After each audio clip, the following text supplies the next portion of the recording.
Merhaba arkadaşlar, Kripto Coin Çarşısı'na, canlı yayınımıza, kanalımıza hoş geldiniz. Evet güzel kardeşlerim, yeni bir canlı yayında daha sizlerle birlikteyiz. Hocam bu ne hız ya, az önce canlı yayındaydık. Evet, yaklaşık 2 saat önce de Borsa Relax kanalında bir canlı yayın yapmıştık arkadaşlar.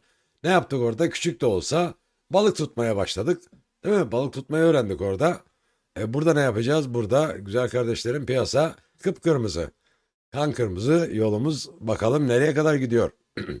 Destekler, dirençler, efendim artık daha fazla düşmesin diye betonla mı destek yapacağız bilmiyoruz. Yani halatlar, kalaslar yetmiyor desteğe artık. Evet, işin şakası bir tarafa güzel kardeşlerim. Biliyorsunuz SEK Başkanı Gensler şöyle biraz önce bir konuşma yaptı, bitirdi. Kripto paralarla ilgili yani çeşitli konuşmalar vardı ama özellikle bu e, mahkeme pozisyonlarına değindi. Ne dedi peki? İlk konuşmalarında arkadaşlar, SEC kripto paralarla ilgili 100'den fazla dava açtı. Binlerce kripto mevcut ve bunların yüzlerce hizmet sağlayıcılardır. Pardon özür. Yani bizim bu konulara dahil olmama gibi bir durumumuz yok. Kripto paraların çoğunluğu menkul kıymetlidir. Borsalar ve diğer aracıların SEC'e kaydolmaları şart. Olmaları gerekiyor dedi. Menkul Kıymetler Kanunu, müşteri fonları her zaman ayrı tutulması gerektiğini söyler. Biz bu konularda hep uyarıda bulunduk dedi ve devam etti. Biz piyasa katılımcılarıyla hep görüştük. Gelin bizimle anlaşın dedik. Bulundukları alan bizimle anlaşmadan çok fazla yaşayamayacaktı. Bunları söyledik. Kripto kumarhaneleri olarak nitelendirilmiş tabii. Olarak da adlandırdığımız kripto para araçları yasalara uymalı. Coinbase ve Polinex'i uyardık. Bizimle çalışmalarını söyledik. Onlar ne dedi? Bize gelip daha hafif kurallar koyamaz mısınız? Dediler diyor. Biz de kabul etmedik tabii ki. Çünkü hem işlem yapmak istiyorlar, hem kredi vermek, hem de saklama hizmeti sağlamak. Bunu yapamazsınız. Ben bu şirketlere Apple'dan farklı davranamam dedim diyor. SEC Başkanı Gensler. Evet, güzel kardeşlerim. Çarşı karışıyor herhalde biraz. Biliyorsunuz yine bugün nereden bir haber vardı? Şöyle bir bakacak olursak dev şirketlerden arkadaşlar dev şirketlerden bir haber okumuştuk bugünkü canlı yayınımızda. O da mahkemelere uğraşıyor. Tabii ki bu arada da kredi verme pozisyonlarının hemen bir günde olmayacağını, durdurulamayacağını, bunun durdurulmasının haftaları alacağından bahsetti Chrysler. Peki Lunço vakasında sadece yatırımcılar etkilenmişti arkadaşlar. Genel ya herkes etkilendi de ama bunun gibi değil. Ne FTX'miş borsasıymış ya. Ne FTX bu dünyayı salladı arkadaşlar. Ki devam edecektir. Onun da sallantıları hala devam ediyor edecektir de diye düşünüyorum. Bugünkü pozisyonlar neydi hocam? Bugün zaten ağırlıklı bu haberler varken üzerine üstlük bir de long ve short pozisyonlarını patlatma operasyonları vardı. Bu malumumuz devamlı oluyor zaten. Şimdi bunun ardından piyasa dönmeyecek mi geri? Elbette dönecek. Yine güzel bir haberimiz var. Neydi bu? Coinbase arkadaşlar. Bu çöküşte bakınız piyasaların kıpkırmızı olduğu bir pozisyonda ortamda Coinbase bombayı patlattı. Dedi ki ben de 3 tane altcoin isteyeceğim arkadaşlar. Piyasa kırmızı olsun yeşil olsun. Beni bağlamaz diyor ya. Hangisiymiş bunlar güzel kardeşlerim? Bakınız Coinbase Arbitrum ağına yani ERC20 Magic desteği ekleyecek. Biri Magic. Bakınız biri Magic. Bu ne zaman? 8 Aralık eğer likidite sağlanırsa tabii ki Yani yarın Türkiye saatiyle akşam 20'de veya sonrasında da başlatılabilir eğer likidite sağlanamazsa şeklinde bir açıklama paylaştı. Devamında ne varmış arkadaşlar? Devamında Coinbase'de Magic listelenmesinin hemen sonrasında ANT ve RPL'yi de listeleyeceğini duyurdu. Yani 3 altcoin için bombayı patlatmış oldu güzel kardeşlerim. Peki hocam bu coinleri biz hiç duymadık, görmedik. Bakacağız arkadaşlar. Onların analizine gelince ben size tekrar bu coinler diye hatırlatıyor olacağım. Ne yapıyoruz? Hemen bir küresel piyasalara geçelim diyoruz arkadaşlar. Tabii ki küresel piyasalara geçmeden buradan grafiğimizi de bir açalım değil mi yani? Grafiğimizi açalım.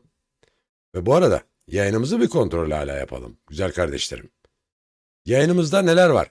Arkadaşlar 191 kardeşimiz var. 41 like'ımız var. Şu anda yayınımıza kimler gelmiş? Bir göz atalım. Hay maşallah vatansever kardeşimiz kafadan gelmiş zaten. O demli çayı kahveyi hazırlayıp gelmiştir oraya. Hoş geldiniz güzel kardeşim. Yine Yusuf Özdevin kardeşim uzun zamandan beri yoktu. Herhalde seyahatteydi. O da geldi. Hocam hoş geldiniz diyor. Sizler de hoş geldiniz Yusuf kardeşim. Eyvallah. Allah razı olsun. Yine Cüneyt Parlak hocam merhaba diyor. Bir de vatansever kardeşimiz hocam diyor bir şey soracağım. Geçmiş zamanlardaki böyle düşüşler, çakılmalara benzer grafikler gösteriyor mu? Acaba bu konudan bize bilgi verir misiniz? Bakarız arkadaşlar. Yani onlara da bakıyor olacağız. Peki Cüneyt Parlak söyledik. Hoş geldiniz. İzzettin Aydın. Hocam iyi yayınlar. Teşekkür ederiz güzel kardeşim. Evet. Bakıyoruz. Eyüp Kesebir. Hocam öncelikle kolay gelsin. Neler oluyor piyasada? Batıyor muyuz? Arkadaşlar eyvallah güzel kardeşim. Eyüp kardeşim siz de hoş geldiniz. Sabredeceğiz ya. Yani yapacak bir şey yok. Sabır, sabır, sabır. Önce şunu sormak lazım arkadaşlar. Kendi kendinize bir sorun yani. Ben paramı katlamak için mi buradayım? Yoksa düzenli bir gelir çıkışlarda gelir elde edebilmek için mi ben yatırım yaptım? Öyle sorular sorun. Cevabını bulursanız orada bana da alo deyin arkadaşlar. İyi yayınlar hocam demiş Lokman Karabalık kardeşimiz. Eyvallah. Bakar mısınız? Tabii ki isteklerinizin bir kısmına da yer vereceğim. Hepsine yer veremeyebiliriz arkadaşlar. Kusura bakmayın. Çünkü istek çok olduğu zaman da çok gidiyor. Yine de bakıyor oluruz bazı isteklerinize. Murat arkadaşımız, Murat Aktaş kardeşimiz, Ahmet hocam, Jojos bakar mıyız? İyi yayınlar.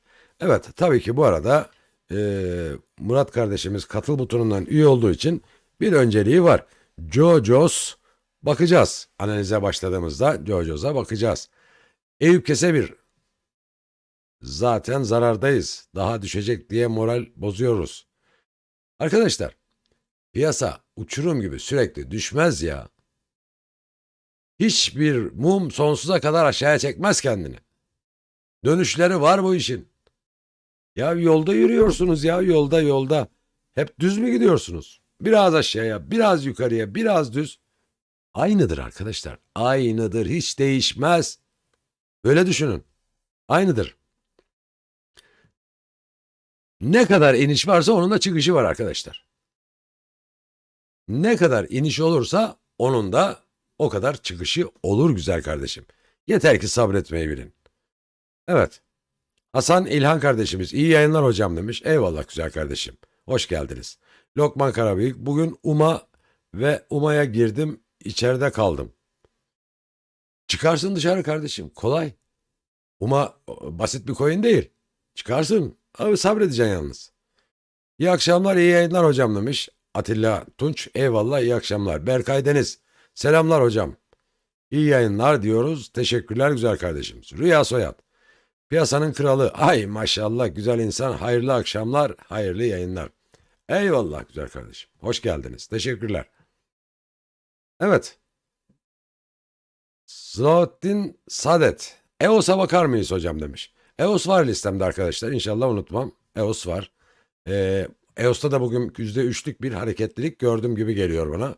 Yanılmıyorsam tabii ki bir hareketlilik vardı. Piyasada kırmızıyken EOS'ta bir yeşillik gördüm gibi geliyor bana.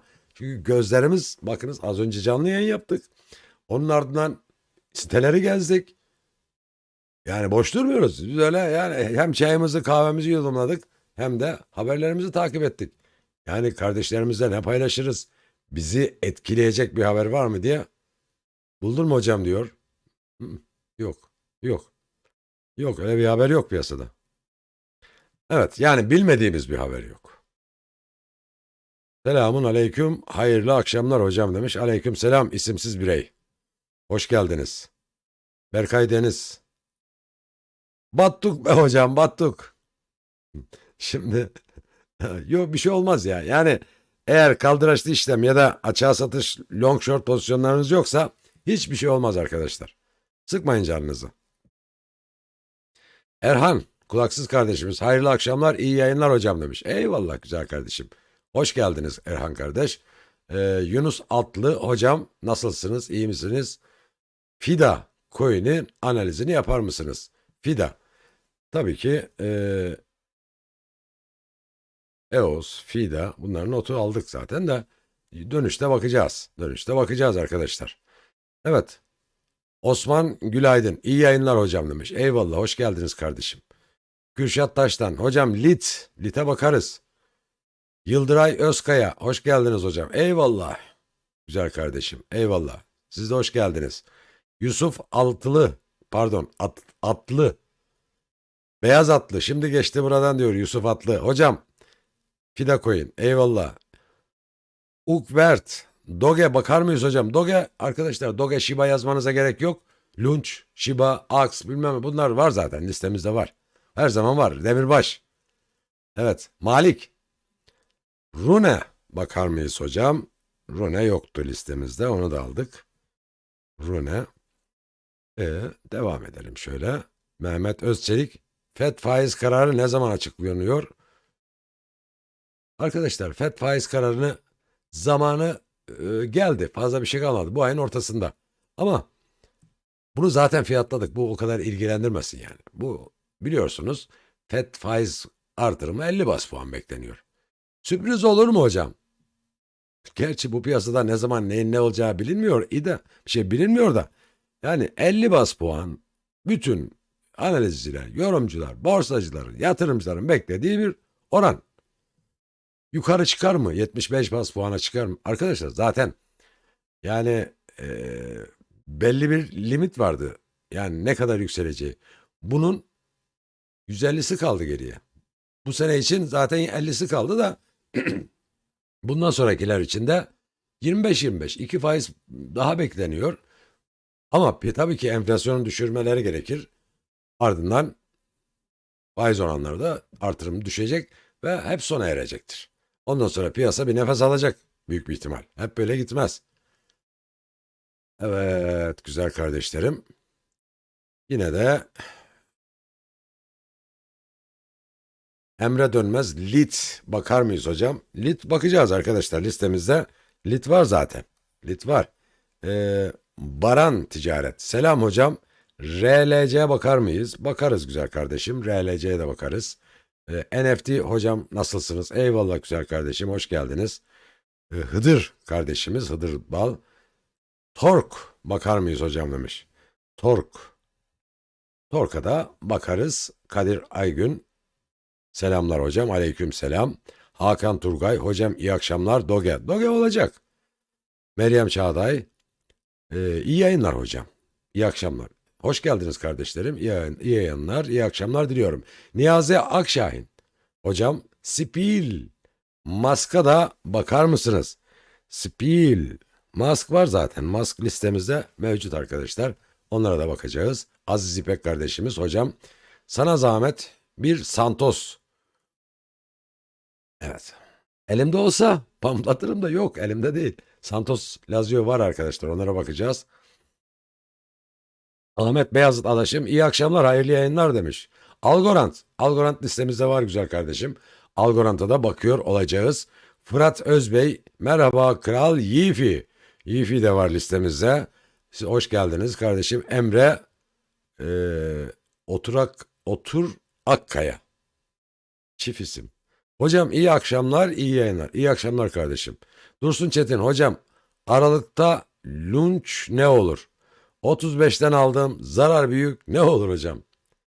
Arkadaşlar grafikleri okuyoruz, grafikleri anlatıyoruz ama bunun iniş çıkışları biliyorsunuz ki sadece grafiklerle de olmuyor. Yani bu dünya genelinde beklenen olumsuz haberler ya da olumlu haberler doğrudan etkiliyor bu piyasayı. Sadece bekleyeceğiz arkadaşlar. Bekleyeceğiz. Yani yapacak bir şey yok. Lunch'la ilgili tabii ki grafiğine bakıyoruz ama haber de önemli tabii. Haberlerin de önemli. Haberlerin de öne çıkması gerekir. Mehmet Mesut, hocam Cuma günü ABD enflasyon sizce kaç gelir? Geldiği zaman söylesek kopya mı çekmiş oluruz? Arkadaşlar bu ara hep beklenenlerin üzerinde geliyor ama inşallah altında gelir. Bekleyip göreceğiz.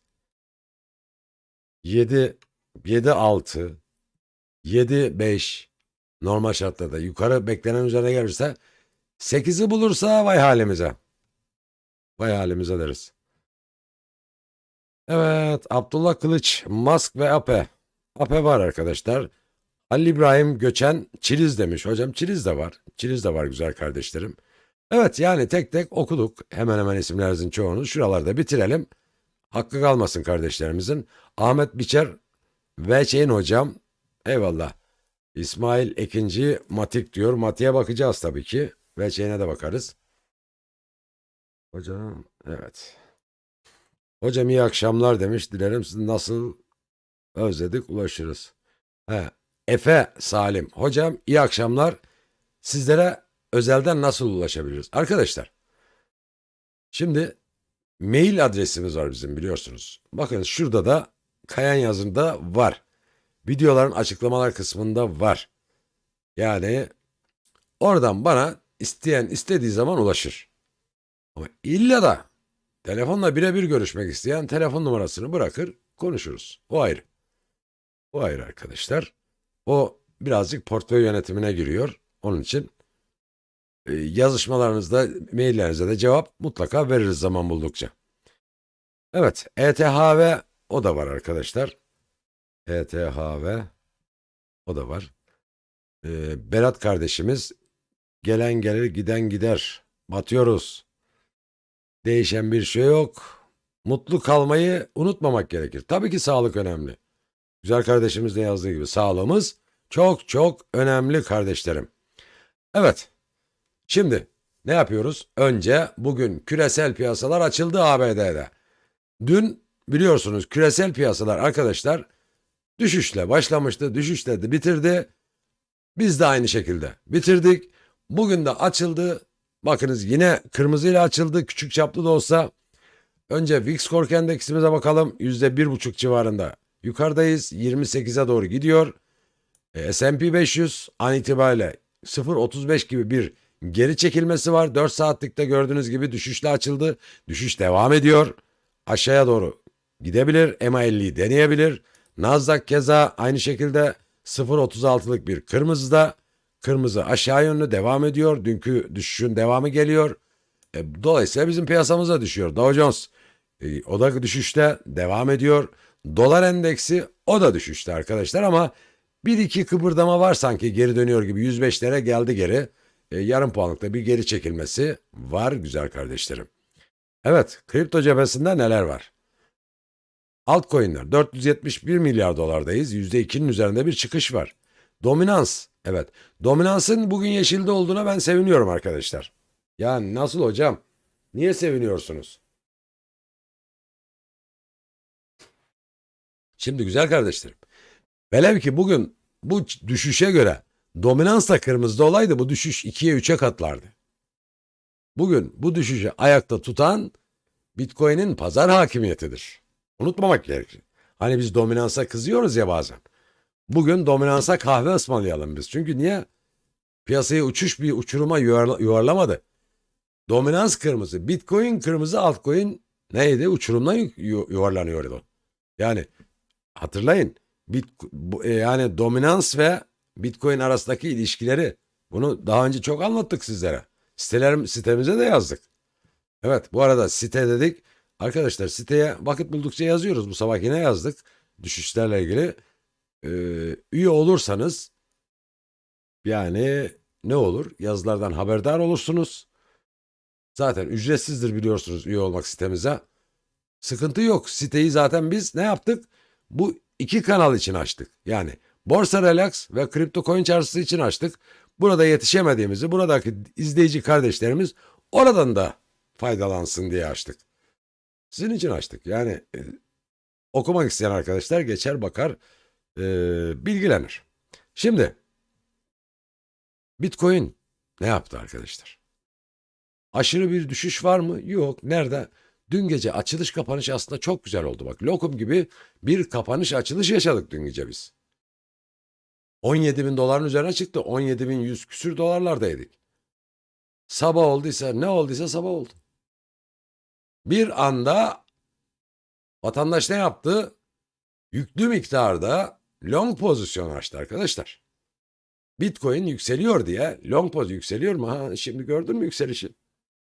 Aç sen long pozisyonu aç. Aç güzel kardeşim aç. Şimdi de short pozisyonu açtı. Ha eyvah Bitcoin 10 binlere gidiyor dediler. Aç sen. Şimdi de short'unu aç. Short pozisyonunu aç bakalım ne olacak. Ah güzel kardeşlerim bu işlerden vazgeçin. Long'tu short'tu. Aklına gelebilecek piyasadaki her yatırım sistemini denemeyin. Denemeyin ya. Alın bir coin ver elense yatın aşağıya. Bekleyin kardeşim. Sadece bilin ki bu coin'i ne zaman alabilirim, ne zaman satabilirim. Bu iki cümleye, kelimeye cevap verebiliyorsanız diğerlerini hiç aramayın, sormayın. Yani güzel kardeşlerim. Aksi halde neyiniz var, neyiniz yok. Battık diye yazarsınız oraya. Yıkıldık. Evet, yıkıldık Gürgen kütüğü gibi derler biliyor musun? O şekilde yıkılabilirsiniz. Onun için böyle şeyler yaşamamak için sadece spottan çalışmakta fayda vardır arkadaşlar. Yani bir malı her zaman alırken kazanmak işte bu düşüşlerde o mallara girmek demektir. Tabii ki nakiti olanlar. Ya hocam şimdi önceleri bundan bir yıl önce kardeşimizin biri yazmıştı. Ya hocam biz Merkez Bankası mıyız da biz de devamlı düştüğünde alalım paramız olsun diye yazmıştı. Bayağı gülmüştük. Güzel bir espriydi. Ama yine de yatırım yatırımdır arkadaşlar. 100 liralık yaparsın. Öbürünün durumu biraz iyidir. 1000 liralık yapar. Yani herkes kendi mali durumuna göre ihtiyacı olmayan parayla kademeli olarak yatırım yapabilir yani. Normaldir. Sadece bizim piyasamız mı düştü bugün? Bakınız bir önceki videom Borsa Relax kanalında. Borsa %10 hisseler düştü bugün. %10, 10, 9.90, 10, 8, 7, 9. Karşı karıştı o tarafta bugün. Demek ki yine oraya bakarak bizim düşüşümüz onun yanında yükseliş gibi geliyor bana. Evet. Şimdi Bitcoin'de desteğimiz neresi? Lafın kısası. Şöyle bakalım arkadaşlar. Bitcoin bakınız 4 saatlik grafikte ne yaptı? EMA 50 üzerinde kaldı nazar değdi altına geldi. Şimdi desteğimiz neresi 4 saatlikte? Hatta ben bunu günlük bakmak istiyorum arkadaşlar pardon. Günlük dedim ya 4 saatlik. Baktığımızda 16.687 dolara kadar iğne atmışız.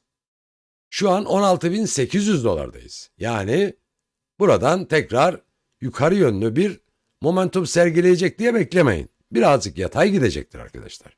Niye hocam? Yani yukarı gitmeyecek de yatay gidecek. Arkadaşlar buradan bu şekilde sert bir dönüşüm gelmez. Buradan oyalanacak biraz yatay yukarı, biraz yatay yukarı çıkışlar, düzeltmeler bu şekilde devam edecektir. Ama buradan bu şekilde şelale düşüşü gibi gelip de bir anda gitmesi yine tehlikeye yol açar. Peki hocam, daha önce bu şekilde bir düşüşler oldu mu diyen kardeşimize şöyle bir uzun grafik açalım.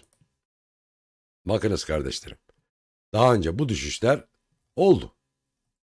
Hem de alası gibi oldu bakınız. Öyle bir düşüş gelmiş ki böyle bir düşüşü zaten bu aralar yaşamamışız biz. Yaşadık ama burada gibi sert düşüş. Güzel kardeşim.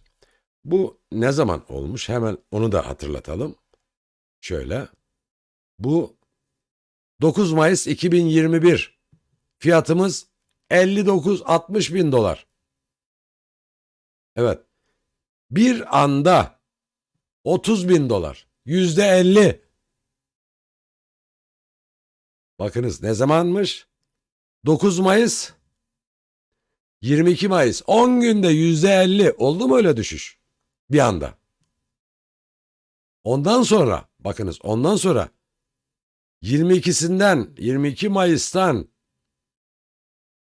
Haziran, Temmuz 3 ay boyunca düştü arkadaşlar. Arada küçük küçük yükselir gibi yaptı ama 3 ay boyunca düştü ve 28 bin dolara kadar geldi. 60 bin 28 bin lira değil mi? 60 bin lira 28 bin lira.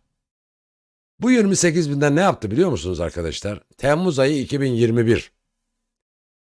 Bir anda böyle ok gibi gitmedi ama peyderpey Eylül bir ay içinde 52 binin üzerine çıktı. Oradan bir düzeltme daha yedik. 40 bin lira geldik. 12 bin lira daha sildi. Onun ardından bastı gaza yaklaşık arkadaşlar 69 bin doları buldu.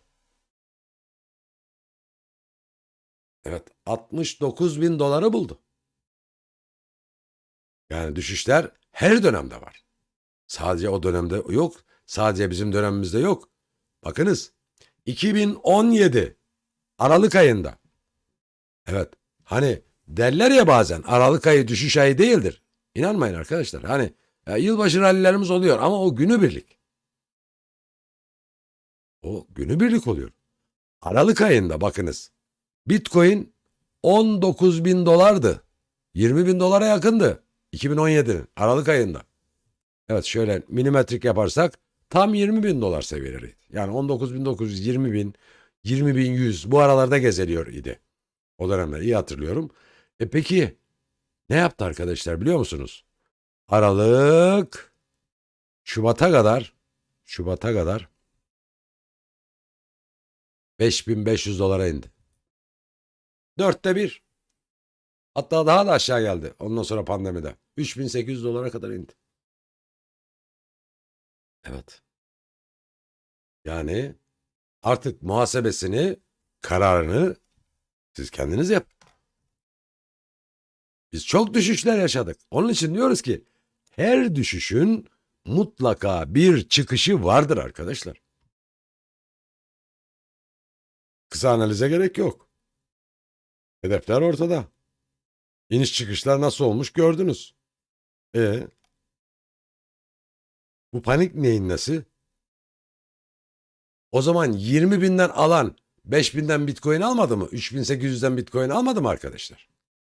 Daha iyi aldı. Daha iyi aldı da bizim yatırımcılarımız sabırsız ya. 3.800'den almışım ben bunu diyor. Bitcoin tekrar 20 bine geldi. Oo, tekrar 5 bine 3 bine düşecek. Satalım bunu.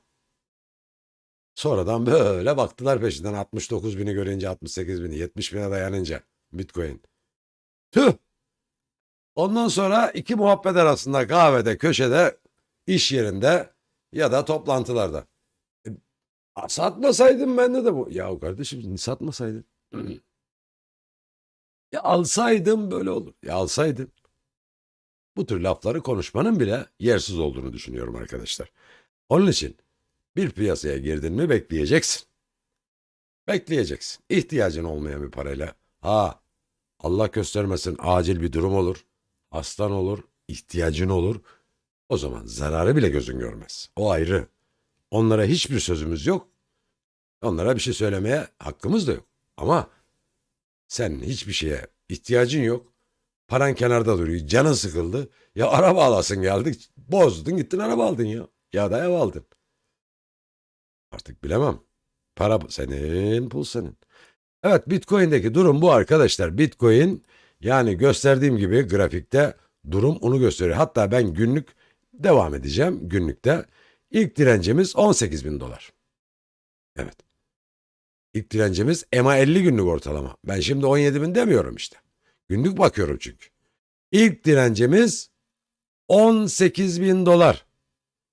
İlk desteğimiz 16 bin dolar. Ya hocam uzamadı mı onlar? Hayır arkadaşlar günlük bakıyoruz dedik. Günlük. Bakınız EMA 50 alttaki bitim noktası. Bütün iğnelerin vurduğu yer 16 bin dolar. Aşağıya sarkmaları saymıyoruz. 16 bin dolar en büyük desteğimiz. Bu destek kırılmadığı sürece çarşı karışmaz. Geçende de söyledim, daha önce de söyledim, yine söylüyorum. Bu destek kırılırsa çarşı karışır. Ama bu desteğin üzerinde kaldığımız sürece de 18 bin, 20 bin, 22.500, 26 bin hala masada. Masada arkadaşlar. Bitcoin'de fazla kalıyorum çünkü diğer coin'lerde fazla beklemeyeceğim. Ethereum. Gelelim Ethereum'un 4 saatleri. Ne yaptı arkadaşlar Ethereum? İlk desteğimiz şuradaki tepe. 1220 dolar. 1220 dolar seviyelerinde. Şu an 1229 dolardayız. Bir şey kalmamış ki hocam. Kalmasın. Bir desteğimiz daha var buranın dibi. 1187 dolar. Evet. Hatta daha da aşağı şuraya da alırsak buranın iğnesiyle beraber 1100 dolar. Öyle mi oluyor?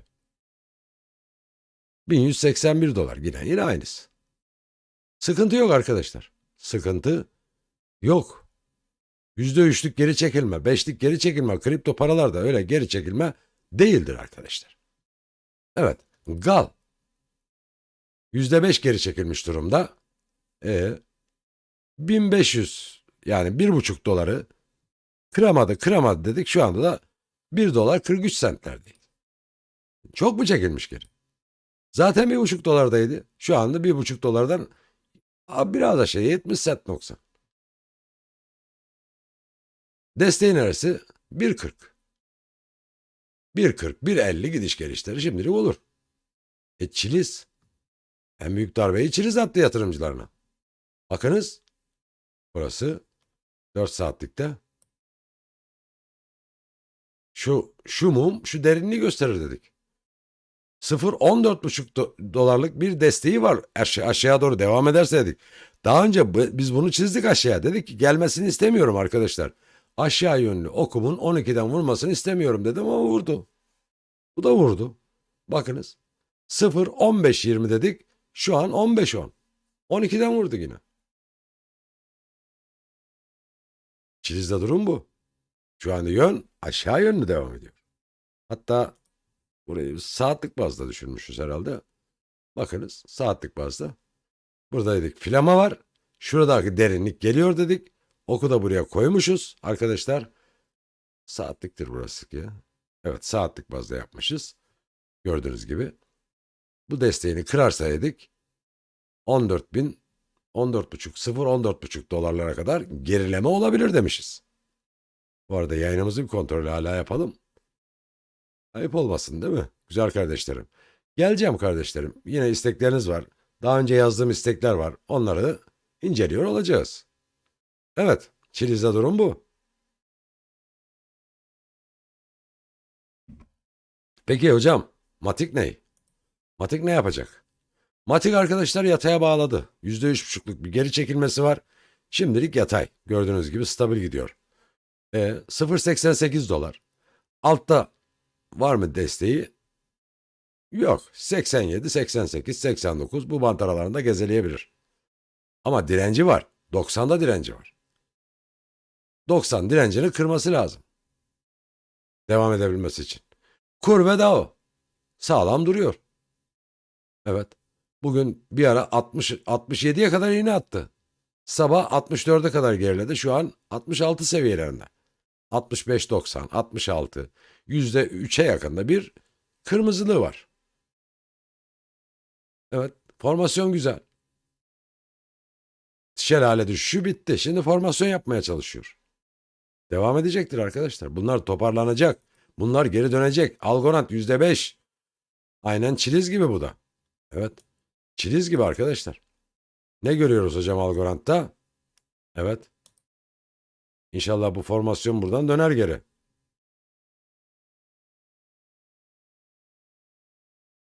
Kalemin boyası da bitti. Evet arkadaşlar. 0.21. Neredeyiz? 22'deyiz zaten. 0.21 görünüyor. Chainlink. %4,5 geri çekilmiş durumda. Evet Chainlink. Neresi görünüyor? Biraz yataya bağlıyor gibi düşünüyorum şu anda. Çünkü değişik bir formasyona giriyor. Her an 6.70'i denese de 7 doları bir anda bulabilir tekrar. Doge. %5 geride 4.95. Evet 95 desteğini koruyor şimdilik. Bitcoin'de %2'den fazla bir düşüş olmasa şu anda %1.60, 1.70 bu bant aralığında geziliyor. Burası da bu şekilde %5 olur. Yani bu şekilde yataya bağlar Doge'de. Şimdilik 0.095. Kaybederse ne olur hocam Doge? Kaybederse 90 olur arkadaşlar. Daha önce dedik ya 70, 80, 80, 90 bu sefer de 90, 100, 90, 100. Bu aralıklarda gider gelir. Shiba yataya bağladı. Tamam. 90, 91 bu bant aralığında devam ediyor. Desteği 90. Uzak biraz. Şimdilik 91'lerde direnci de 93. Bu seviyelerde gidiyor. Lunch yine de Lunch toparlanıyor arkadaşlar. Lunch sağlam basıyor. Helal olsun sağlam basıyor. Yani o kadar haberlere, şeylere rağmen, piyasanın durumuna rağmen bu Lunch'un bu şekilde basması Lunch için acaba soruları var akılda. Kaçacak mı, gidecek mi? Bir gözünüz kenarıyla Lunch'ta olsun arkadaşlar. 16,5'lardayız şu anda. 0, 3, 0, 16,5. %3,62. Kırmızıda olmasına rağmen ne yapmış? 2 tane yeşil mumu dikmiş. Çünkü biri yön belirleyici, ikincisi yeşil. Öyleyse 17,5'lara doğru bir hareket başlatabilir. Dikkat. Evet güzel bir formasyon, güzel bir mumu gördüm. Yani şu mumu okuduğum zaman 17'ler geliyor Lunch'ta diyebiliyorum. Diğerlerinde okuyamadık. Öyle bir mum yoktu arkadaşlar. Öyle bir mum yok idi. Evet. APE demiştiniz. APE %7,5 geride. Şelale düşüşüne devam ediyor. Nerede duracak hocam bu APE diye soran olduğunda arkadaşlar APE bana göre sanki şuralar görünüyor. Evet. 3 dolar 75 sent, 76 sent. Şu an neredeyiz? 3 dolar 87 sentteyiz. Oralar görünüyor. Aptos %6'ya yakın geri çekildi. 4 dolar 75 sent. Aptos şu desteği deneyebilir arkadaşlar. Yani diğer gördüğüm formasyon gibi dursa da evet şu dip var burada ya. Yani 4.60'ları deneyebilir arkadaşlar. Hatta ben bunu 4 saatini alacağım. Evet. Yalnız burada farklı bir formasyon çıkıyor. APE'den değişik bir şey gelebilir arkadaşlar. APE'de ikili dip oluşuyor. Yani bu da şunu gösteriyor APE için. Bakınız bazı geri çekilmeler gerekli formasyonların yapılabilmesi için. 5.30 yani 5,5 dolara doğru tekrar geri dönebilir. Uğraşacağı yer 5 dolar arkadaşlar. 5 dolar da biraz uğraşabilir. Şu an 4.75'lerde dönebilir. Musk ne yapıyor hocam? Musk MA 200'ün üzerinde kalmayı başardı. 3 dolar 36 sentte bir desteğimiz var. Şu an 3.41'lerdeyiz. %6 geri çekilmiş. İlk hedefteki yani ilk yukarıdaki direnci 3 dolar 73 sent. Kırarsa tekrar yukarıya doğru 4, 4,5, 5 diye yolunu alabilir, devam edebilir. Güzel bir kaçıranlar için alım fırsatı vermiş durumda. Evet. Peki Fantom ne yaptı hocam? %7 geri çekildi 0.22 dolarda. Fantom daha fazla çekildi geri. 25'lerdeydi 22'lere geldi. %7. Evet. Şimdi 0.21'de desteğimiz var. Burayı test edebilir. 22'deyiz. Daha geri çekilmesi durumunda. Sabahoğlu hayrola arkadaşlar. Sabahoğlu hayrola hacmin attığını görüyoruz bu arada. Hacmin de arttığını görüyoruz. AVAX ne yaptı? 13 doların kırmadı desteğini. Evet, 13 dolar desteğini iğneledi, geri döndü. Şu an 13-18'lerde. Dönecektir. Sağlamlar dönüyor. %3 civarında geri çekilme var. Keza Solana %5 gibi geri çekilme. 13 direncinden uzak. Yani 13 direnci var aşağıda, biliyorsunuz. Şurası arkadaşlar. Şurası 13 direnci. Buradan uzak. EMA 50'yi kaybediyor ama tekrar geri dönmesi durumunda 14-15 dolar seviyelerine doğru bir geri çekilme, yukarı yönlü momentum başlatabilir. Keza Cardano. En az kaybedenlerden biri de Cardano. Zaten 0.31'de 30. Yani şu anda öyle görünüyor arkadaşlar. Peki hocam. Evet. Gelelim. JoJo's demişti kardeşim. JoJo's. Evet. Başlıyoruz isteklerinize. JoJo's. EOS. OS'lardan gidiyoruz. Hadi bakalım. JoJo's, EOS, FIDA, FIDA. FIDA'yı da aldık. Rune.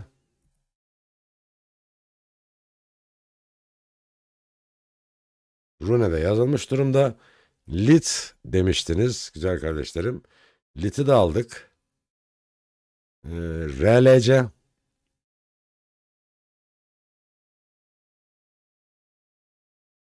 Evet, RLC'yi de aldık.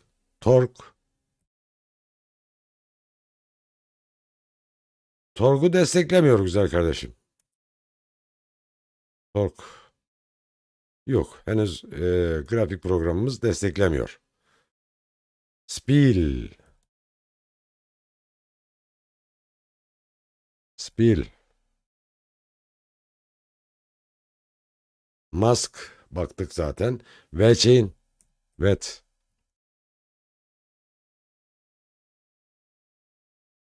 Evet.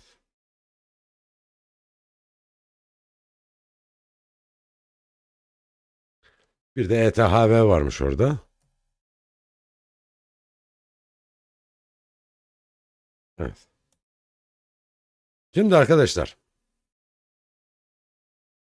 öncelikli olarak şeye bakıyoruz. Coinbase'in listeleme haberine. Birincisi Magic'ti. 3 coin listeliyor dedik ya. İşte şimdi onlara bakıyoruz. Bakınız, Magic hareketlenmiş 4 saatlikte, hatta 0.28 dolarlardan 59 dolara kadar gelmiş. Bu saatten sonra girilir mi hocam? Coinbase daha yeni listeledi. Onun ardından da buradan başlamış. Bakın, şu düşüşten sonra geri dönüş başlatmış. Hatta bir ara 69'a kadar çekilmiş. Şu an 59'larda. Ya, elinde olanlar takip edebilir arkadaşlar. Şu an bir şey diyemiyorum. Ama bir formasyon sergiler gibi duruyor. Eğer çalışırsa, ki piyasa çalışacağına müsait değil çünkü, çalışırsa diyorum bakınız. 78'ler görünüyor. Çalışırsa 78'ler. ANT. Evet. ANT güzel kardeşlerim. Dördünde bir fırlama yapmıştı. Tekrar düzeltmesi bitmiş durumda. Artık 2,5 dolara doğru bir hareket sergileyebilir. Şu anda da %4 civarında bir yükselişi var. Zaten Magic, ANT ve RBL. Evet, RPL pardon. Bu 3 coin listeleme haberleri verdik zaten. RPL 20 dolar 73 sent seviyelerinde. Onda da momentum yukarı yönlü görünüyor. %2'likte bir kırmızı var. Yukarıda direnci arkadaşlar 22 dolar seviyelerinde bir direncimiz var. Peki YIFI dediniz. YIFI %3 geri çekildi. YIFI'de bugün baktık zaten, bir yukarı yönlü momentum her an gelebilir. İlk hedef 2300 dolar seviyeleri. Zaten 1500'ü burada verdik okla. Geldi. Hatta 1600'e kadar geldi. 1900 pardon 1966'ya kadar geldi. Nereye kadar uzattık? 1500'e kadar. Kar realizasyonu yapıldı mı onu siz kendiniz bileceksiniz. Şimdi tekrar yön yukarıya görünüyor. Evet, JoJo's dedik. JoJo's %1'lik yukarıda. Düşen trend kırıldı. Artık JoJo's'un da yolu açık olsun arkadaşlar. 0.80'lere doğru bir hareket başlatabilir. Şu an 61'lerde. EOS. Dedik ya, bugün EOS'u yeşilde gördüm. Doğru görmüşüm. %5'e yakın yükselişte 1 doları vurdu arkadaşlar. Sabahlarda da 0.90'larda hareket eden EOS bugün 1 doların üzerine çıkmayı başardı an itibariyle. EMA 50 ve 200 de kırıldı. Haydi hayırlısı olsun bakalım. RSI da 64'lerde. Demek ki piyasa düşerken de çıkan coinler var. Bunu biliyoruz. Peki FIDA yataya bağlamış durumda. EMA 50 ve 200'ün arasında kaldı. Buralardan çıkar mı? Onu da bekleyip göreceğiz. Zaten çıkarsa yükselişe başlar. Şimdilik devam ediyor. Yatay olarak yoluna devam ediyor 0.38 dolarlarda. Rune. Evet. Rune dönmüş durumda arkadaşlar. Buraya düğümü de atmış. Rune takip edilmeli. Rune her an 1,5 dolar ve üzerine doğru bir momentum sergileyebilir. Şu anda da 1 dolar 36 sent seviyelerinde. Lit. Evet. Daha önce Lit'te de Coinbase'den listeleme haberi vardı. Onu vermiştik zaten sizlere. Bugün de %6 gibi yukarıda güzel bir çıkış yaptı. 1 dolar 27 sente kadar gördü bugün. Şimdi de 0,92 sent seviyelerinde %6 gibi bir yükselişte yataya bağladı. LRC, RLC. RLC EMA 200'ün altında seyrediyor. Yani 1 doların hemen hemen yani 1.10 ile 1 dolar bandı aralığında yatay negatif olarak devam edebilir bir müddet daha. SPIL %3 an itibariyle geri çekilmesi var. Evet desteği burası zaten. 61 desteği var arkadaşlar burası. Kaybederse 59'da bir destek daha var aşağıda. Bekleyip göreceğiz arkadaşlar. Yapacak bir şey yok. Bitcoin'in hareketine bağlı hepsi. Evet. Baktığımızda VC'ine %2 atmıştık bir yukarıda geride. Desteğinden 18 desteği var zaten. Şu anda 18.70'lerde. Yatay buraları devam ediyor. Yeni değil burası. Uzun zamandan beri buraları test ediyor zaten. Yani 14 Kasım'dan beri buradan ayrılamıyor arkadaşlar. Ayrılsa da geri dönüyor. Yükseliş trendi henüz başlamadı VC'nin için. Ethereum POW. Evet küçük bir yeşillikte 3 dolar 66 sentte. EMA 50'yi tekrar geri kazanmaya çalışıyor. 3.80'i bulursa önünde 4 dolar EMA 200 gelecektir.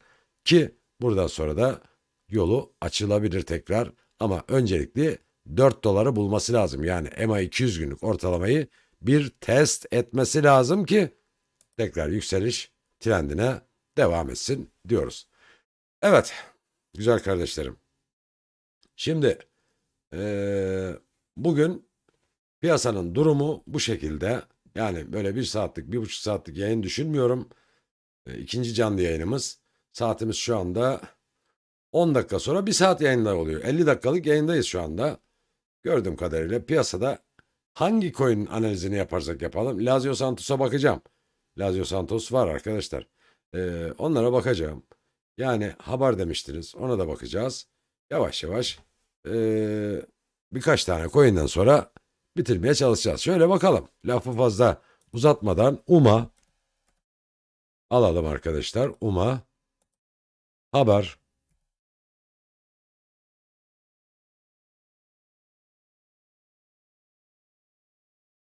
UMA haber. Lazio. Santos.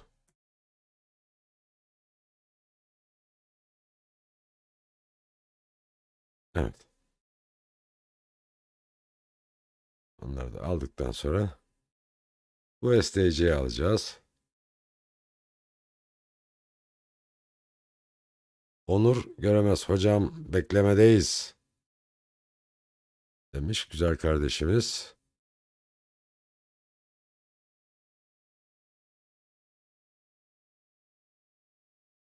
Hocam yeni geldim. Habere bakıyorum şu anda Onur kardeşim. Bakacağız bakalım. Murat Ateş BTS. Melos ve Mina. Evet Melos ve Mina da alalım.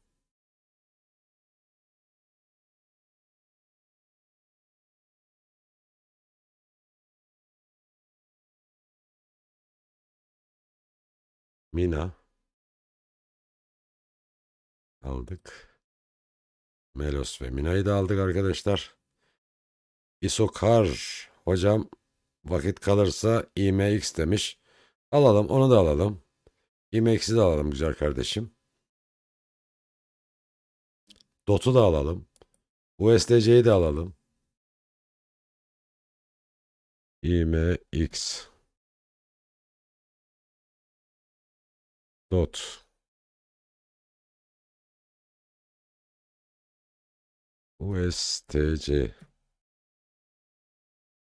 Evet. Şimdi bunları bir geçelim arkadaşlar. UMA. Evet güzel bir çıkış, ardı düzeltme. Malum her zaman alışığız yani. Her zaman kader anı. Şimdi ne olacak arkadaşlar? Aşağı yukarı ikili dibe vurdu kendini. Buradan dönüşü tekrar 2 doları deneyecektir. 2 dolar direncimizi deneyecek. Şu an 1.8'lerde. Dönüşü burayı deneyecek ama burada durmaz da. UMA'yı takip edin. Bir fırsat daha sundu size bakın. Altın tepsiyle bir fırsat daha sundu UMA size. Takip edin. Haber. 0.046 dolardayız. Ee, ya 0.30'luk bir kırmızıda olsa da Haber'ın 4 saatlikteki pozisyonu evet arkadaşlar 0.45'e kadar daha geri çekilebilir. Şu an 46'dayız. 45'i bulabilir arkadaşlar geri çekilme. Yok buradan dönerse yukarıda da 48 direnci var. İlk direnci de burası arkadaşlar.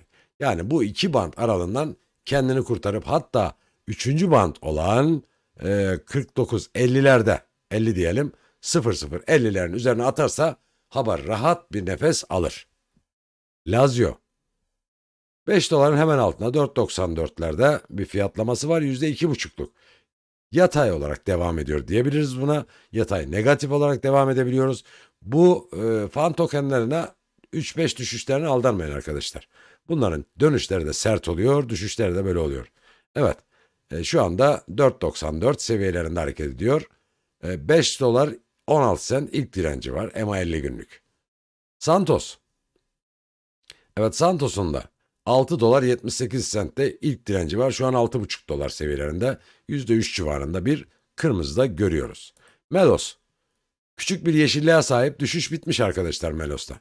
Melos artık benim dediğim gibi buraya bir nokta çizmişiz. 0,012 dolarlar dönüşte test edilecek yerler demişiz Melos için. Bekleyin görün. Çünkü şu yatayı biraz daha bu oka kadar uzatır dedim hatırladım şimdi. Geriden alıyorum dedim oku. Buraya kadar bu yatay devam edebilir dedim. Bakınız yavaş yavaş geliyor yanına. Gel diyor ok gel. Buradan fırlayacaksın diyor. Hadi bakalım. 0 çift 0 76'dayız şu anda. Evet. Mina. %4'e yakın bir geri çekilmesi var. 0,54 dolardayız. Desteği zaten burası Mina'nın. 0,53 desteği var. Burayı kırmaması durumunda geri dönecektir arkadaşlar. IMX %8,87'lik bir geri çekilmesi var. Desteğimiz neresi hocam? EMA 50-200 kırıldı bakınız. Şurası onun için bir destek konumu. Evet. Yani 0.44'ler destek. Zaten oradayız şu anda. Kaybederse ikinci desteğimiz 0.40'a kadar inebilir arkadaşlar. Şu dibe kadar, şuradaki dibe kadar 0.40, 0.41 buraları görebilir. Polkadot %4'e yakın geri çekilmesi var. İlk desteğimiz zaten iğnelerin attığı yer 5 dolar 24 sent. Şu an 5 dolar 28 centteyiz. Buradan geri dönerse direnç 5,5 dolar seviyeleri. Yok bu desteği de kaybederse arkadaşlar yani Bitcoin'de düşüşlerin yaşarsa 5 doları test edebilir. USDC, USDC yani baktığımızda %3,5'luk geri çekilmesi vardı ama toparlanıyor yavaş yavaş. Desteği 20 idi zaten buradan 20'den uzaklaşıyor an itibariyle 20.75 olmuş durumda şu anda. 20 desteğini kaybetmediği sürece yukarıdaki 21.87 22'lere doğru bir yükseliş tekrar başlatabilir güzel kardeşlerim. Evet, gördüğünüz kadarıyla piyasada durumlar böyle. Murat Aktaş. Cihaza baktı arkadaşım. Evet baktık güzel kardeşim. İlk başlarda zaten Bitcoin, Ethereum direkt cihazeye geçiyoruz. Galla cihazeye geçiyoruz. Onlara baktık. Evet yani Mert kardeşimiz Porto. Bakar mısınız hocam? Porto'ya da bakalım arkadaşlar. Nucoin'e de bakalım. Yazmış kardeşimiz Burak. Hakan Özcan. Cehaze olur mu? Cihazeye kapanışta yine bakalım arkadaşlar cihazeye. Cihazenin isteği çok. Kapanışta yine bakalım. Evet. Nu ile Porto'ya bakalım şimdi arkadaşlar. Ondan sonra Caze'ye geçelim. Porto. Evet, Porto. Bir de Nu. Hey gidi bir zamanlar ama iyiydi Nu değil mi yani? Yarım dolara gidiyordu, şuraya gidiyordu, buraya gidiyordu ama tabii ki o da düşüşlerden nasibini aldı. Nu. Evet, Nu'da desteğimiz 0099. Şu anda tam da orada. Yani zurnanın zırt dediği yerde. Bu desteği kaybetmezse arkadaşlar yukarı dönmesinde ilk direnci 0.10 dolar. Daha sonra da bir yukarıda da 0.11'e yakın bir direnci var EMA 200. Bu band aralığında devam eder. Ama bu desteği de kaybedeceğini ben düşünmüyorum. İğne atsa da geri çekiyor zaten. Yatay olarak devam edebilir biraz daha geri dönmezse. Evet, Porto 3.5 3.6'larda devam ediyoruz. EMA 50'yi kaybetti. 3.8'de EMA 50 var.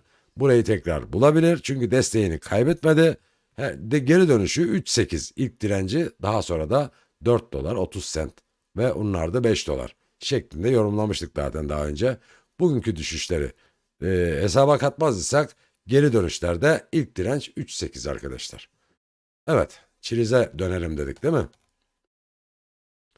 Şöyle geri çekilerek Çiliz'e doğru gidelim. Bu arada da Murat Kılıç, ben olsam beklerdim arkadaşım, zararına satış yapma. Ha, bana yazmamış, tamam anladım. İyi akşamlar hocam. Teşekkürler. Taşkın yazar kardeşim, hoş geldin. AAV Aks Shiba ne olur hocam rica etsem. Evet, katıl butonundan üye kardeşimiz. AAV'sine hemen bakıyoruz. AAV Aks'ı iyi ki hatırlattın. Şimdi Metaverse'leri unutmuştuk ha. Güzel kardeşim. AV'ye bakalım önce. AV'ye bakalım.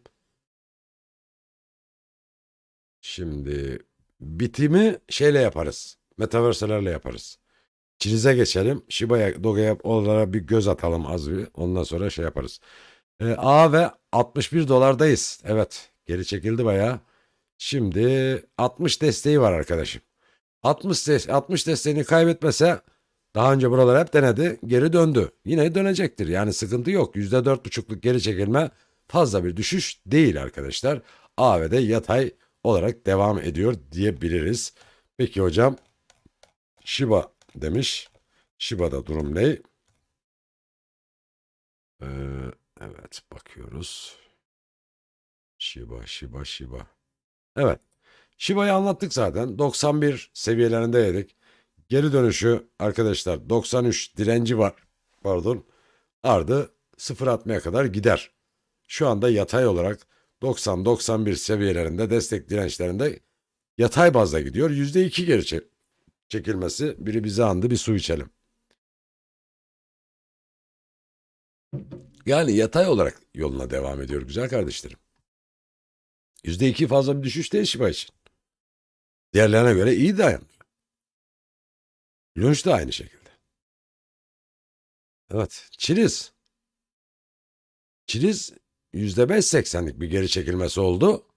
0.15-16'larda yayına başladığımız yerde aynen durakladı, yapıştı kaldı. Hiçbir değişiklik yok.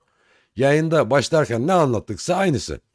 Bu desteğini kaybederse Çiliz 14.45'lere kadar, 14.50'lere kadar geri çekilebilir. Şu an 15-16'larda. Geri dönüşünde de ilk direnci 16.40. Hatta 16.5 diyebiliriz. 0.16.5 direnci var. Ama 50 günlük ortalama. Burayı kırarsa da 0.20'lere kadar nefessiz gider. Bana gelirse. Ama ben Çiliz'in geri döneceğine inananlardanım arkadaşlar. Bu kadar bir yerde bu kadar yokuş olmaz. Bu kadar iniş de olmaz. Bu kadar düzlük arazide olmaz. İlla ki bunun inişi çıkışı var. İnişi oldu. Şimdi bunun çıkışı var. Girişi olan bir tünelin çıkışı mutlaka vardır arkadaşlar. Vardır. Evet. Şimdi Metaverse'lere geçelim. Aks.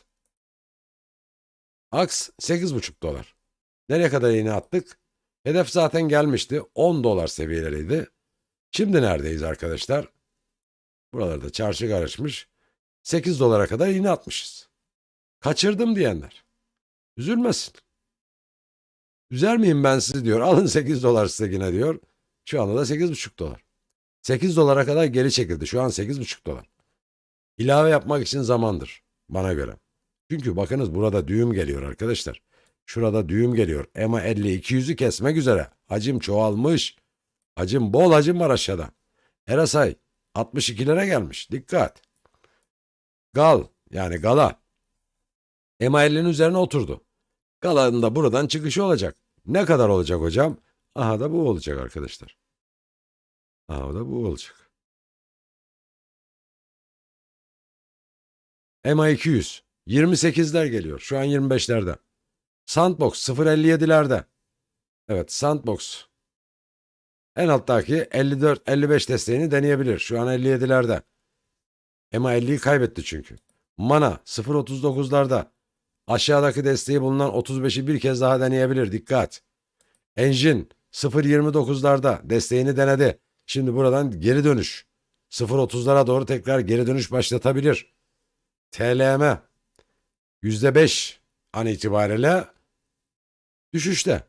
0.015 dolar desteğinden de uzak. Desteği 14,5 dolar.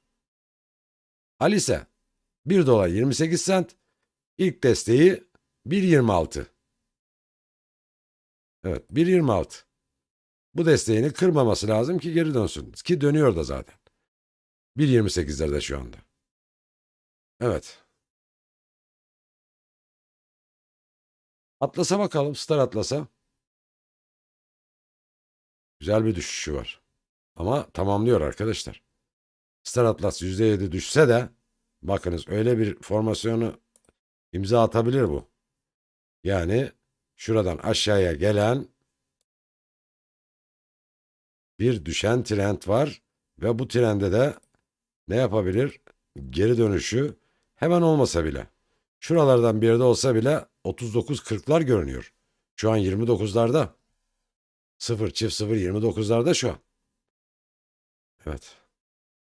Sterling'de de %1,5'luk yukarıdayız. Bakalım ya hayırlısı. Evet güzel kardeşlerim. Gördüğünüz kadarıyla Onur Göremez hocam Celo demiş.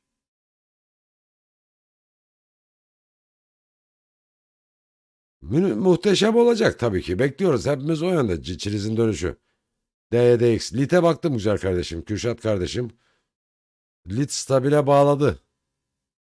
İyi bir şey mi? Tabii ki iyi bir şey. Yani formasyon yapacak. Dinleniyor. Dinleniyor güzel kardeşim. DYDX. DYDX. Bakalım hadi. Celo ile DYDX'e de bakalım. Ya kıramıyorum. İnanın kıramıyorum ha. Ha vallahi böyle. Gerçi çoğu kardeşlerimizi ben biliyorum. Yani merak ediyorlar ama ne yapayım arkadaşlar? Piyasanın durumu bu gece malum. Evet. Celo. DYDX.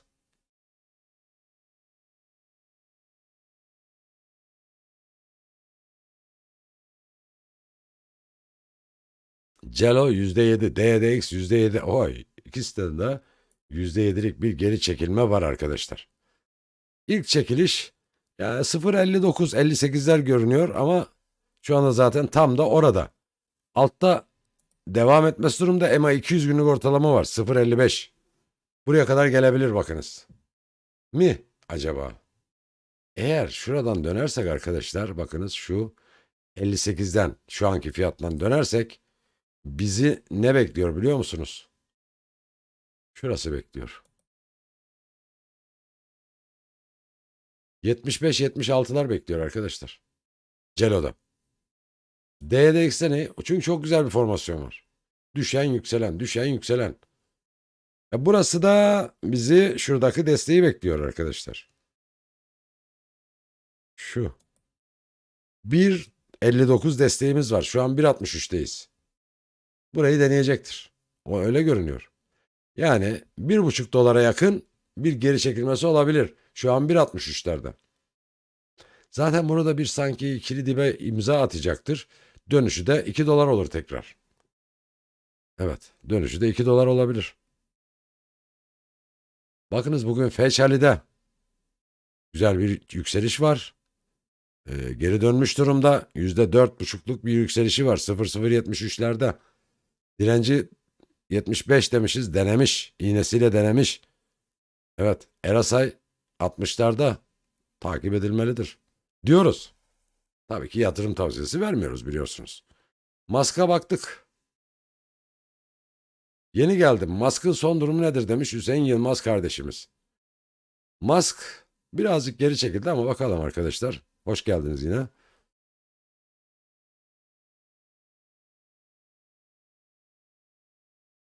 Evet, Onur Görmez. Hocam benim ağzınıza sağlık. Eyvallah Onur kardeş. Vallahi dinledik. Terapi gibi geldi demiş. Eyvallah güzel kardeşim. Yani panik yapmanın bir anlamı yok. Hani, Hıdır kardeşim, tork az önce denedim. Yani hadi bir daha deneyelim. Sen de gör. Bakınız. Şimdi açıyoruz. Tork yazıyoruz bak. T-O-R-G. Yok. Ben diyor böyle bir şey tanımıyorum diyor bana. Desteklemiyorum diyor yani. Onun için desteklemediği gibi de biz analizini yapamıyoruz. Özür. Yani yok olsa dükkan senin. Musk'a döneceğiz şimdi. Bir de Musk. Bakalım yeni gelmiş kardeşimiz. Şuradan Musk. Musk. Evet. %6'lık bir geri çekilmesi var. Musk EMA 50'yi kaybetmez ise bakınız. EMA 50 3 dolar 35 sent. Şu an neredeyiz? 3 dolar 41 sentteyiz. Burayı kaybetmezse arkadaşlar birinci direnci EMA 50 günlük ortalama 3.75. Hadi 3.80'de 3.75. İkinci direnci artık burada durur mu? Bakınız. 3 yani 4.37'de durur mu?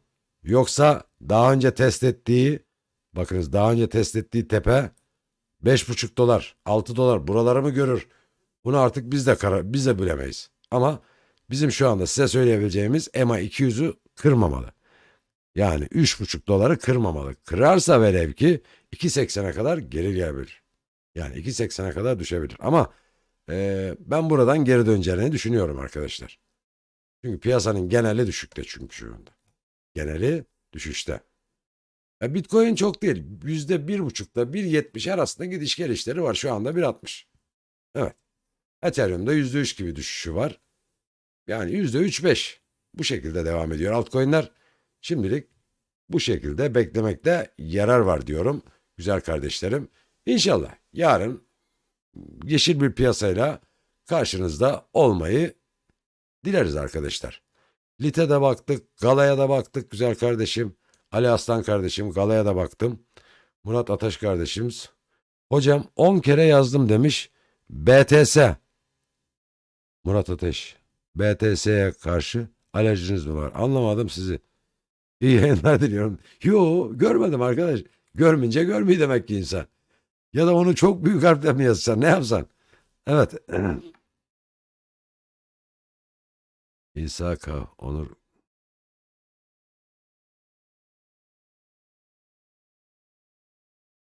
Bakalım. Evet bakalım. 10 kere yazdım diyor.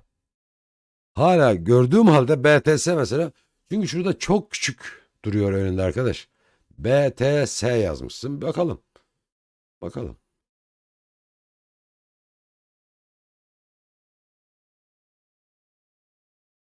Bitser. Hmm, şimdi oldu.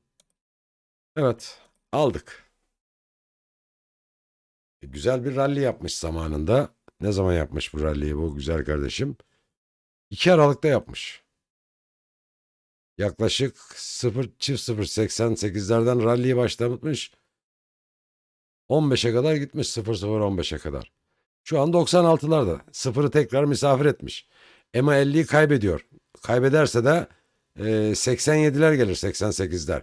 Yani rally'ye başladığı yeri görüyor arkadaşlar. O görünüyor şu anda. Şurası. Evet. Burası destek görünüyor. Çünkü bu EMA 50'yi kaybetmiş. Yok, buradan bir daha geri dönerse yataya bağlar. 0,010'larda biraz bir müddet yatay gidebilir. Ağam bir yükselişi şu anda yok. Yapmış zaten, düzeltmesini devam ettiriyor. Düzeltme biterse daha yatayı var bu işin.